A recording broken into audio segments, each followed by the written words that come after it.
Tonight on SUTV News, not enough flex to get you through the next 2 weeks? We've got advice on stretching your flex dollars through the semester. All that and more right now.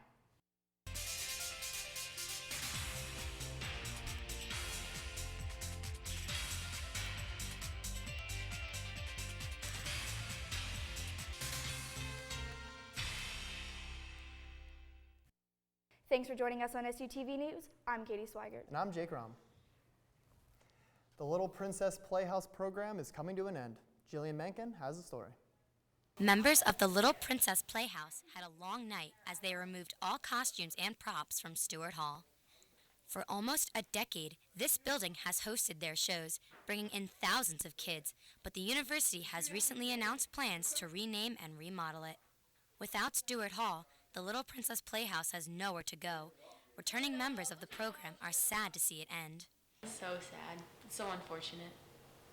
Although there will be no show next semester, the director's daughter, Rose Leitner, says that the program may not be gone forever. If they can find another space, then obviously they'll start restarting. For SUTV News, I'm Jillian Menken. Remodeling of Stewart Hall is scheduled to start soon. However, it's still unknown how long these renovations will take. Are you looking to get into the holiday spirit? Well, look no further. The Music and Theater Arts Department is putting on the Magical Singers Christmas Dinner Concert, a holiday campus tradition that is held every year in Old Main. The Magical Singers, a select group of audition musicians, perform a concert for the guests while they enjoy a gourmet meal. The evening also involves audience participation in several Christmas carols and songs performed by candlelight. The event will take place Friday and Saturday, December 1st and 2nd at 6 p.m. The price for the event is $25 for students and $32 for everyone else. Advance reservations are required. One SHIP student is making history. SHIP senior Frank Grumbine received the 2017 Pennsylvania Historical Association Award for his undergraduate research on Hurricane Agnes and its impact on central Pennsylvania. The Pennsylvania Historical Association recognizes excellence in undergraduate research and writing about Pennsylvania and Mid-Atlantic history. After spending hours researching original documents and visiting the state library, Grumbine says winning the PennCAC Award showed him that his goals are never out of reach. Grumbine received a certificate, a cash prize of $150, and will be published in Pennsylvania History, a journal of Mid-Atlantic Studies. He will also present his paper at the Historical Association's upcoming conference. Shippensburg is the home for a fairly new 2-year running institute. It is called the Institute for Social Inclusion, also known as INS-INC. Their goal is to bring together people who are interested in social inclusion from different perspectives. Each April, there is a conference that is held at the Cub with guest speakers. All majors are welcome to be a part of this Institute leadership program. Theater professor Paris Pete will be starring in Totem Pole's production of A Christmas Carol this December. He is playing Ebenezer Scrooge in Charles Dickens' Christmas classic. The Shippensburg professor has been a part of the production for 3 years, but this year he will be joined on stage by his son. We were in a production of the Nutcracker that they did there. I think we did it 2 or 3 times together. So that was a load of fun. And now he's 23. The show opens Friday, December 8th at the Majestic Theater in Gettysburg. With the semester winding down, so are students' flex dollars. There are many ways to drain your account with Dunkin' Donuts, Starbucks, Big Red Snack Shack, and Sushi Dough. Dr. Fawn Liu, professor of finance, recommends making a budget sheet based on how much was spent last semester and to control personal habits.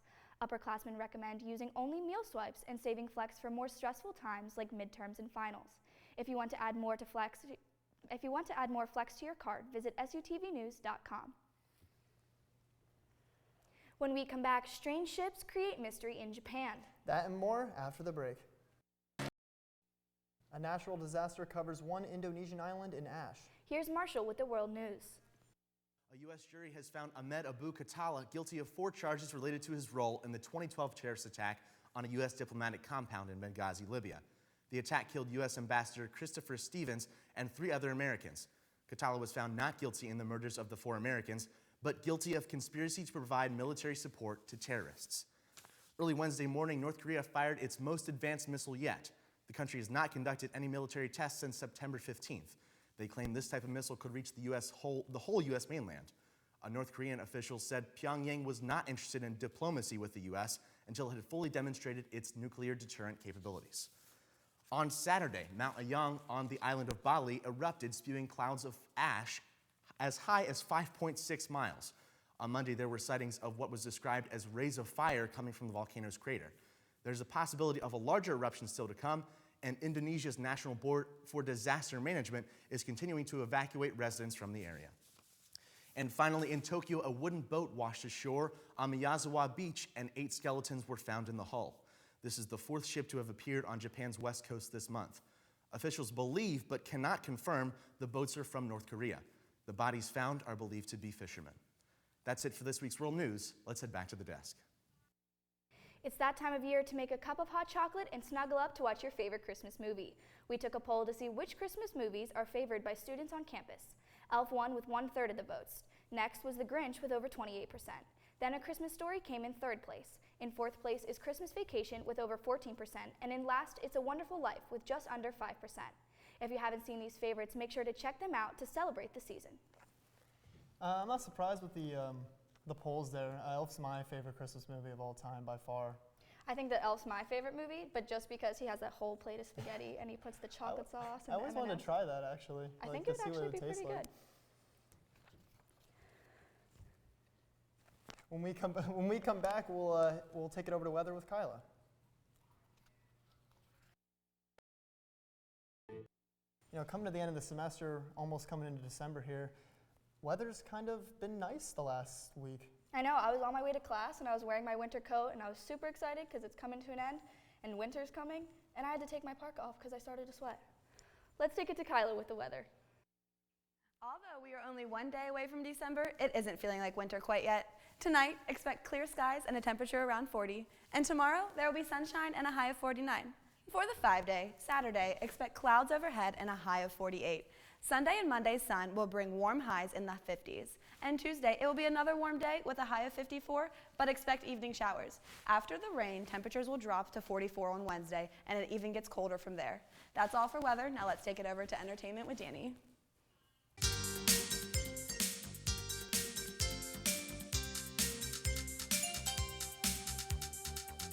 Prince Harry is officially off the market. The royal prince announced his engagement to American actress Meghan Markle on Monday. The couple sparked rumors during the summer of 2016, but did not confirm the relationship until November of the same year. Prince Harry proposed in London earlier this month. The wedding is at St. George's Chapel at Windsor Castle on May 2018. There's a new celebrity baby on the way. Singer Ray J and his wife, Princess Love, are expecting their first child together. Ray J announced the happy news on Monday's episode of daytime talk show The Real. After the announcement, Love shared a picture of her baby bump on social media. The couple documented their struggle to get pregnant during the current season of Love in hip-hop Hollywood.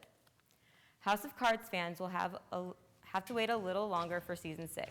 The hiatus of production was extended for 2 more weeks until Netflix provides an update. The initial delay came from uncertainty on how to handle Kevin Spacey's absence from the show. Netflix and Media Rights Capital stated they decided to suspend production to review the current situation and to address any concerns of the cast and crew. If Floribama Shore doesn't meet your reality television needs, you're in luck. MTV announced an all-new series called Jersey Shore Family Reunion.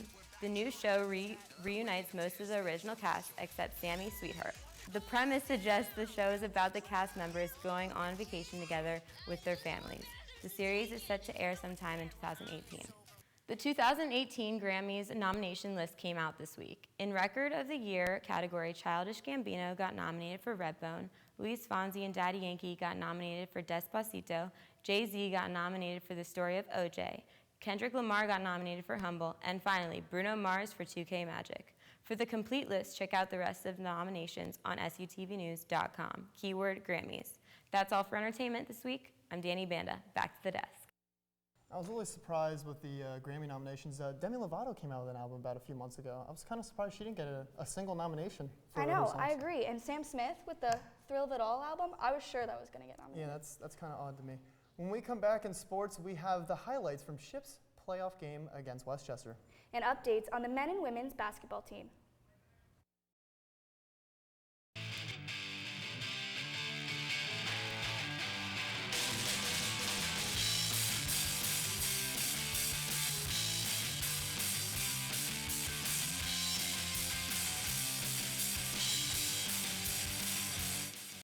The Red Raiders took on the Reign and Westchester in the first round of the NCAA Division II Championships. Josh Charles has the highlights. Raiders season came to a close last Saturday as they dropped a 27-6 decision to Westchester in the first round of D2 playoffs. Westchester dominated the field, led by quarterback A.J. Long, who threw for 75 yards and had 2 touchdowns, including this 37-yard bomb to wide receiver Rashad James. Westchester running back Jarrell Elder ran for 110 yards and had a receiving touchdown, this one from quarterback Paul Dooley to take a 21-0 lead right before half. The Golden Rams would run out the clock and defeat Shippensburg 27-6. This marks just the 6th time that the Red Raiders have made a postseason appearance in school history. For SUTV Sports, I'm Josh Charles. Westchester then dropped a 44-10 decision to IUP. IUP will face Assumption this Saturday with the winner heading to the finals of the NCAA Division II Super Region 1 Championships. The men's basketball team rebounded from back-to-back losses with a non-conference game against Chestnut Hill 80-67. Senior Justin MacArthur led the field with 18 points, while senior Dustin Sleva posted his 4th double-double of the season with 17 points and 12 rebounds. Freshman Jake Biss had a career-high of 15 points off the bench, shooting 6 of 7 in only 13 minutes of play. Shippensburg returns to action at 3 on Saturday when it hosts Gannon from Higas Fieldhouse. The women's basketball team lost a heartbreaker at home to Goldie Beacom on Tuesday 61-59. The Red Raiders gave up a costly foul with 0.1 seconds left on the clock, sending Goldie Beacom's Tanner Rush to the free throw line. Rush made all 3 shots, sinking the Raiders' ship. With the loss, the Raiders fall to 1-6 on the year and host Gannon at Saturday at 1 p.m. from Higas Fieldhouse. Let's head back to the desk. That's it for SUTV News. I'm Katie Swiger. And I'm Jake Rom. Don't forget to follow us on Facebook, Twitter, Snapchat, and Instagram at SUTV News, and visit our website, sutvnews.com. We'll see you next time.